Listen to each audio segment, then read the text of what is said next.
মা বসে আছে, এটা আমার দিদি, এটা দিদির ছেলে, এটা দিদির বর, এটা স্বর্ণাবর পাপা, এটা স্বর্ণাবর, আর এটা হচ্ছে আমার দিদির মেয়ে, এই পুচকেকে নিয়ে।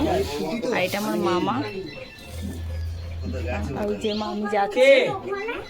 আমরা এটা মেজো মামির বাড়ি এসেছি, এই মামাদের বাড়িতে এসেছি। মেজো মামার দুই ছেলে গেঞ্জি কারখানা করেছে দোতলাতে। চলুন গেঞ্জি কারখানাটা দেখাই। এই সিঁড়ি দিয়ে উঠছি, এই দেখুন কি অবস্থা। এই হচ্ছে গেঞ্জি কারখানা, এই যে গেঞ্জি কারখানা। এটা মামার ছোট ছেলে আর দুটো মিস্ত্রি কাজ করছে।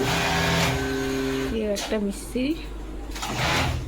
স্বর্ণাবর পাপা আর মেশো সবাই এসছে মাল দেখছে। আর মেশিন চলছে বলে আমার গলার ভয়েসটা নাও শোনা যেতে পারে, কারণ আমি খুব আস্তে আস্তেই কথা বলছি। দিদি এসছে দেখতে,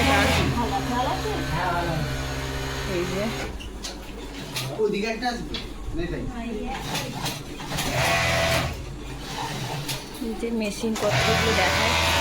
এই একটা মেশিন, এই মেশিন, এই মেশিন, এই মেশিন,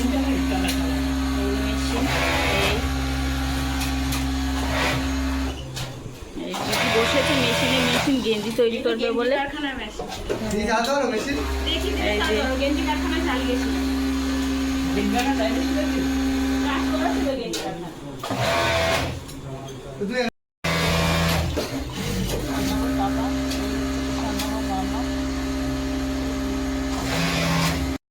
এই আমরা মেজো মামাদের বাড়ি থেকে এবার ছোটো মামাদের বাড়ি চলে এসেছি।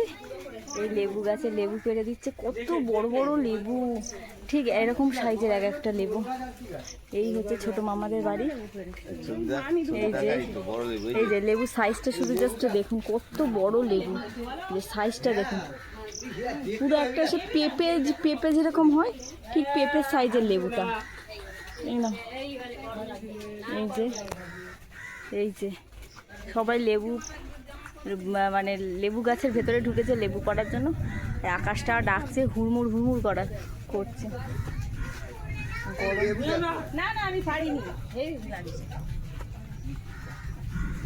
এই যে স্বর্ণাবর বাবা লেবু নিয়ে চলে এসছে, হেভি লেবু, বড় বড় লেবু।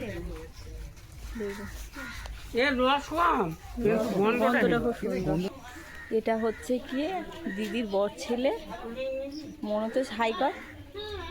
হ্যাঁ, এটা বড় মামা হচ্ছে কি বড় মামার ছেলের দোকান। এইটা নতুন দোকান ঘর বানিয়েছে। বৃষ্টি পড়ছে সামনে গেলে, হ্যাঁ ফোটা ফোটা বৃষ্টি কাটছে।